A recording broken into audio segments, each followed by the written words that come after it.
Bismillahirrahmanirrahim. Assalamualaikum warahmatullahi wabarakatuh. Assalatu wassalamu ala asrofil anbiya'i wal mursalin wa ala alihi wa ashabihi ajma'in, amma ba'du.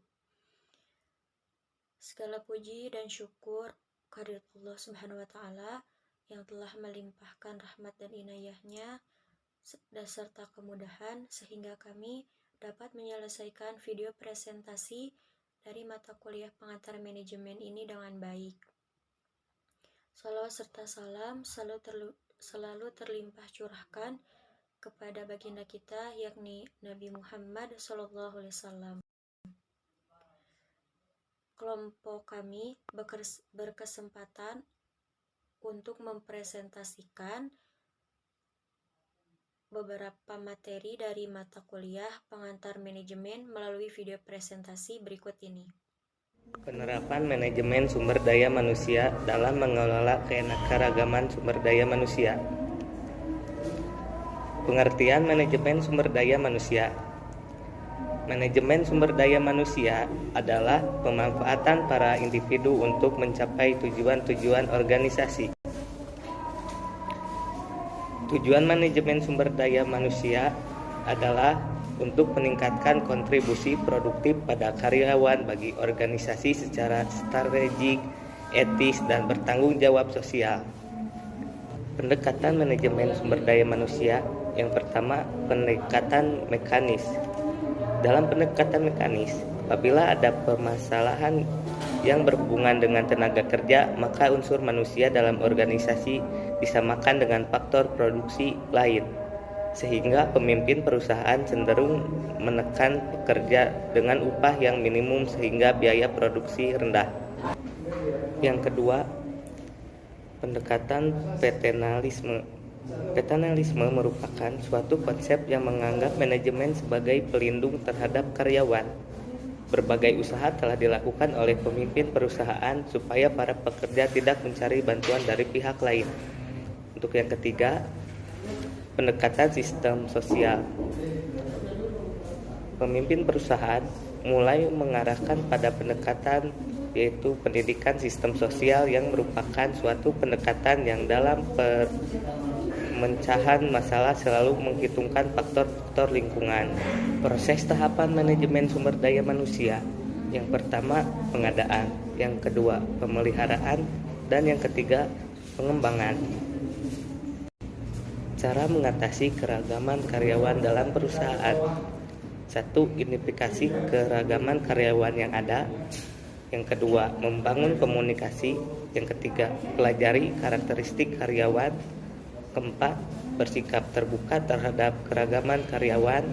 Kelima, perilaku yang adil. 6. Rutin lakukan evaluasi. Dan yang ketujuh, sistem rekrutmen terbuka. Sekian dari saya. Untuk yang selanjutnya akan dilanjutkan oleh teman saya. Variabel yang mempengaruhi perilaku individu dalam organisasi. Definisi perilaku individu dalam organisasi. Perilaku individu dalam organisasi adalah bentuk interaksi antara karakteristik dengan karakteristik organisasi. Setiap individu dalam organisasi semuanya akan berperilaku berbeda satu sama lain, dan perilakunya adalah ditentukan oleh masing-masing lingkungannya yang memang berbeda. Organisasi juga merupakan suatu lingkungan yang mempunyai karakteristik seperti pekerjaan, tugas, wewenang, tanggung jawab, dan lain-lain. Faktor yang mempengaruhi perilaku individu dalam organisasi. Yang pertama, ciri biografis. Yang kedua, kepribadian. Yang ketiga, sikap dan attitude. Yang keempat, kemampuan. Yang kelima, persepsi. Yang keenam, kepuasan kerja.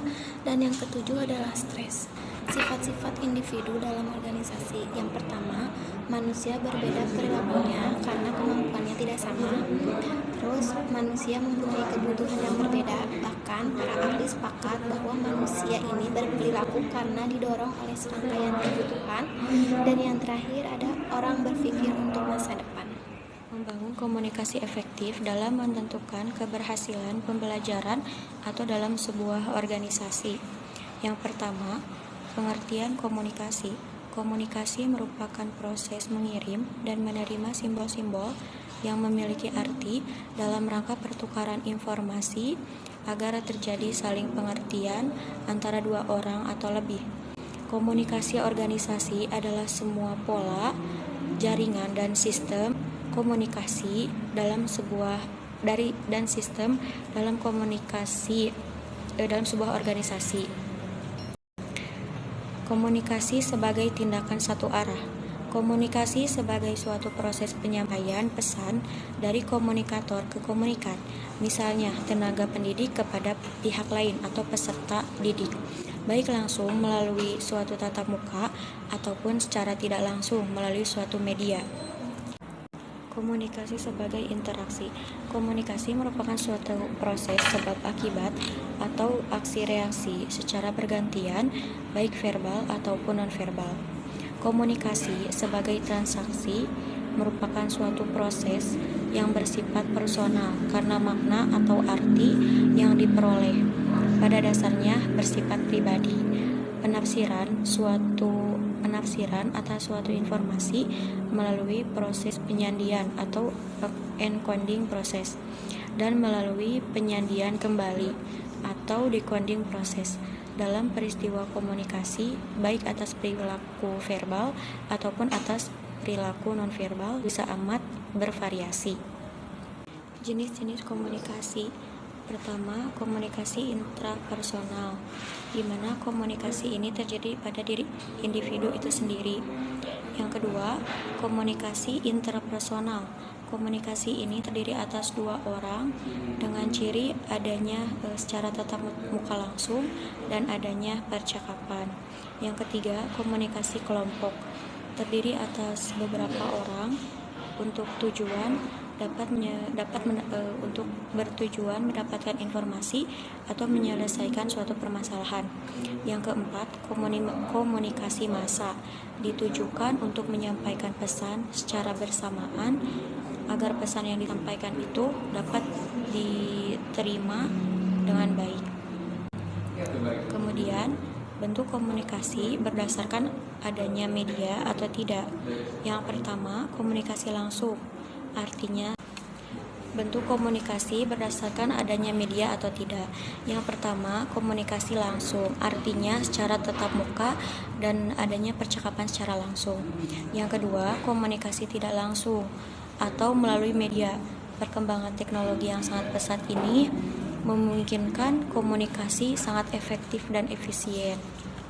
Kemudian, model proses komunikasi. Secara sederhana, komunikasi dapat dipahami sebagai suatu proses atau aliran mengenai suatu pesan atau informasi bergerak dari suatu sumber atau komunikator hingga penerima atau komunikan dan berlangsung dinamis. Tujuan sebuah proses komunikasi adalah menyampaikan suatu pesan atau informasi dari komunikator kepada penerima atau komunikan setepat mungkin, apapun bentuk dan cara penyampaiannya. Akan tetapi,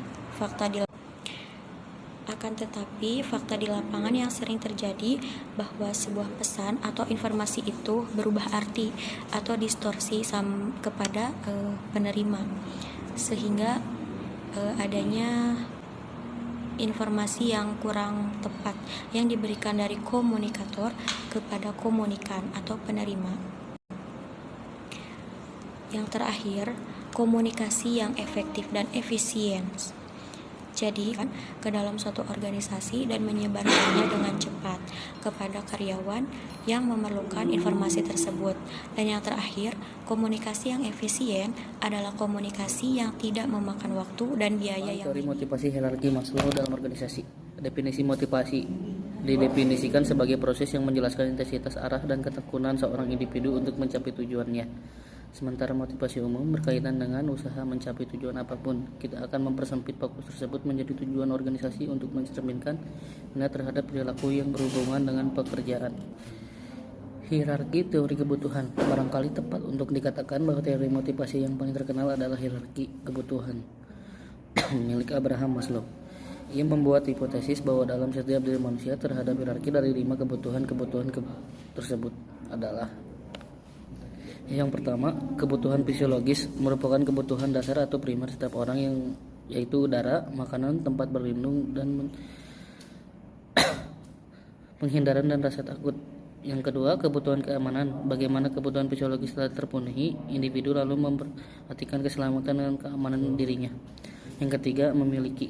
Setelah memperoleh keselamatan, orang segera mencari kasih sayang, persahabatan, penerimaan, dan perasaan. Kebutuhan kepemilikan disebut kebutuhan sosial.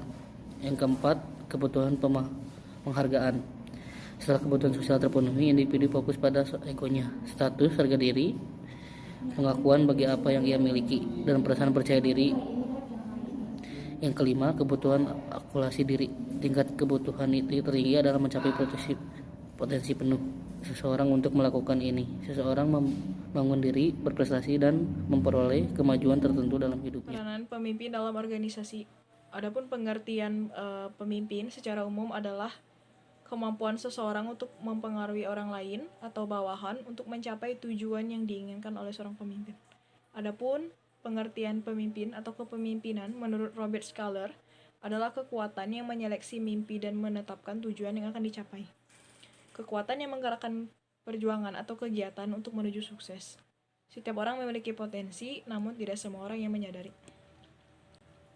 Atribut yang melekat pada kepemimpinan. Yang pertama ada vitalitas dan stamina, intelijensia, kemampuan menerima tanggung jawab, memahami kebutuhan orang lain, kompetensi, terampil berurusan dengan orang lain, ingin berhasil, kemampuan memotivasi, keberanian, keteguhan, dan ketahanan, serta mampu memenangkan kepercayaan dan juga bisa beradaptasi. Adapun peran seorang pemimpin yaitu memberi sugesti, mendukung tercapainya tujuan, sebagai katalisator untuk menciptakan rasa aman, sebagai wakil organisasi, sebagai sumber inspirasi, dan bersikap menghargai.